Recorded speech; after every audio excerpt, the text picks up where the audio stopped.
म्हणून नाही ऐकायचं कधी बायकोचं. तर आज आहे सॅटर्डे, आमचा वीकेंड चालू झालेला आहे आणि आम्ही चालू प्लॅन बदलला नाशिक जायचा. ऍक्च्युली आमचा काही प्लॅन नव्हता, आम्ही अचानक डिसाईड केलं की नाशिक जाऊ आणि आता तो ऑलमोस्ट 4 वाजत आले दुपारचे. आम्ही थोडं सकाळी प्लॅन केला असत लवकर पोहोचलो असतो, बट की आज जाऊ आणि उद्या लगेच रिटर्न.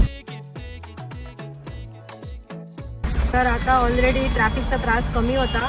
2 तास ट्रॅफिकमध्ये अडकल्यानंतर आमची गाडी पण बंद पडली. तर आता सर्व आजूबाजूनी पुढे निघताय, पण आमची तिकडच्या तिथेच गाडी. बायकोचं आणि बहिणींचं ऐकायचंच नाही. फक्त पेट्रोल वाचवण्यासाठी आम्ही इंजिन बंद करायला बोललो होतो, कारण खूप टाइम इंजिन चालू होतं एकाच जागेवरती. जसं इंजिन बंद केलं चालूच होत नव्हतं. आत्ता सुरू होतं इंजिन आणि आता आम्ही काढतोय.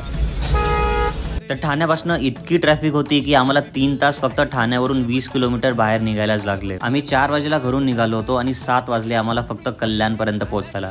त्याच्यानंतर एक छोटासा आम्ही चहाचा ब्रेक घेतला आणि आम्ही पुढे निघालो नाशिक जायसाठी. आणि फायनली आम्ही 4 वाजेची निघालेलो, 11 वाजेला आम्ही नाशिकला घरी पोहोचलो. आम्ही घरी पोहोचलो आणि आम्ही आलोय इला भेटायला.